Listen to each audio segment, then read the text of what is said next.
Welcome, fellow travelers, to a journey into one of the world's most enigmatic and isolated nations, North Korea.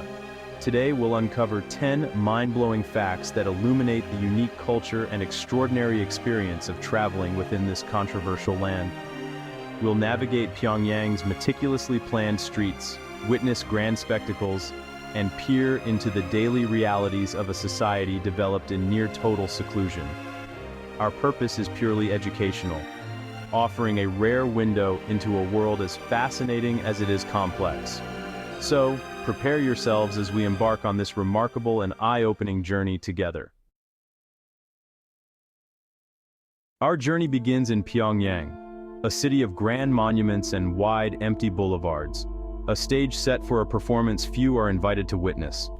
For most of the world, Pyongyang is a forbidden city. Its gates close to all but a select few who navigate a complex visa process. Even with entry, your experience is tightly controlled. You're ushered along a pre-approved itinerary, visiting only the city's most impressive sights. The real life of Pyongyang, its ordinary neighborhoods and daily rhythms, remains hidden behind an invisible wall. The city itself is a testament to a singular vision, rebuilt after the Korean War as a socialist utopia. Monumental architecture and pastel high-rises reflect the ideology that shaped it, broken only by colossal statues of the nation's leaders.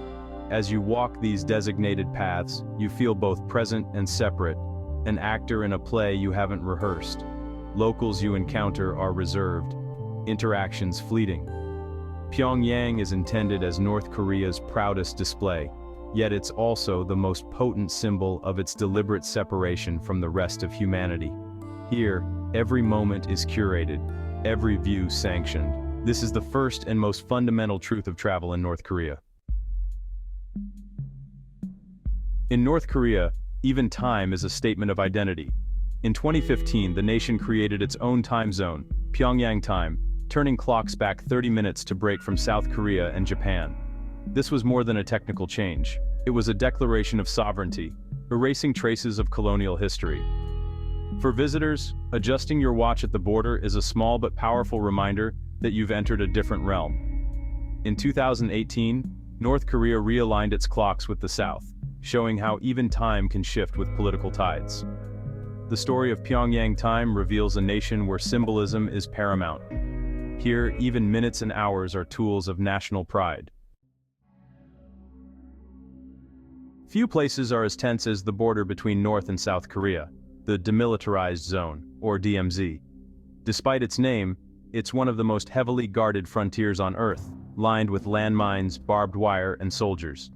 Visiting the DMZ from the north, you're led to the edge of conflict, standing in blue huts that straddle the border. For a moment, you can step across the line, technically entering South Korea, before being ushered back. The silence is heavy, the atmosphere surreal. North Korean soldiers stand watch, their eyes fixed southward. The journey there, along the empty reunification highway, passes checkpoints and barricades, a reminder that the war never truly ended. The DMZ is a raw, physical manifestation of a divided nation. Here, ideology and conflict become concrete and real. It's a sobering, unforgettable encounter with the sharpest edge of global politics. In North Korea, independent exploration is impossible. From arrival to departure, you're accompanied by government-appointed guides, your hosts, translators, and gatekeepers. These guides are personable and knowledgeable, presenting North Korea in the best possible light while steering clear of sensitive topics. Genuine connection is possible, but always within the boundaries of their official role. Spontaneous encounters with locals are virtually non-existent. Every interaction is orchestrated.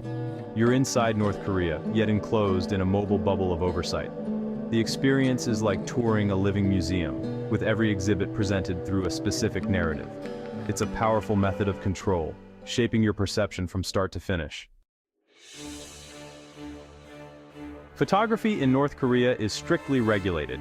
Your guides dictate what you can and cannot capture. Grand monuments and smiling children are encouraged, but anything hinting at hardship is forbidden. Photos of soldiers, construction sites, or unscripted daily life are off limits. Even statues of the leaders must be photographed in full, never cropped. Guides may check your photos, ensuring compliance. This control shapes your experience, making you acutely aware of what's shown and what's hidden. Your camera becomes part of a carefully managed performance. Beyond Pyongyang, North Korea's roads stretch wide and empty, almost devoid of cars.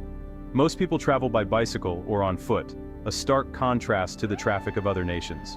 Your tour bus glides through this emptiness, passing collective farms and villages where life moves at a slower, human-powered pace. Private car ownership is reserved for a privileged few. The empty roads reflect a centrally planned system where individual mobility isn't a priority. Oxen outnumber tractors. Much work is done by hand. For visitors, the emptiness is surreal, a silent testament to economic isolation. The gap between visitor and local life is immense. Here, freedom of movement is a luxury few possess. Nothing captures North Korea's collective ideology like the Arirang Mass Games. Held in the world's largest stadium, over 100,000 performers move in perfect synchronicity, creating a living monument to unity. The backdrop, 20,000 students flipping colored cards to form massive shifting mosaics, portraits, history, and revolutionary triumphs. The narrative celebrates struggle, defiance, and victory under the Kim dynasty. Individual identity vanishes in service of the collective. For visitors, it's a breathtaking, overwhelming spectacle, both beautiful and unsettling. The achievement is undeniable, but so is the message unity and conformity above all. The mass games are the ultimate expression of the state's ideals. In North Korea, the global internet is replaced by Kwangmyong, a sealed, domestic-only intranet. For most citizens, this is the only digital world they know. A handful of state-approved websites, no Google, no social media, no foreign news. Visitors are cut off from the outside web. Smartphones become little more than cameras. This digital isolation is a profound shock for many. The intranet is a tool of information control, ensuring only the official narrative is accessible. It's a digital DMZ, mirroring the country's physical borders. The information gap is immense, an entire nation shaped by a single, unwavering voice. For visitors, even a brief taste of this isolation is unforgettable. North Korea's hotels are as curated as its monuments, grand, peculiar, and state-run. The Yanggakdo International Hotel, isolated on an island, keeps guests contained and distant from the city. The Koryo Hotel offers luxury, but power outages and off-limits floors add intrigue. Hotels feature bowling alleys, pools, and casinos, entertainment bubbles for foreigners. Guests are kept occupied and contained, unable to explore freely. Staying in these hotels is a unique part of the journey. Grand architecture, restricted access, and a sense of being both guest and captive.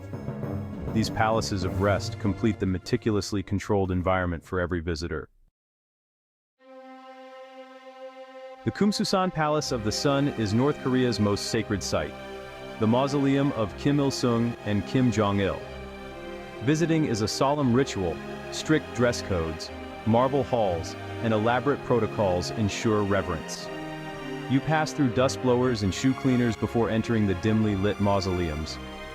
Bowing before the embalmed leaders is required, a surreal and uncomfortable moment for many outsiders.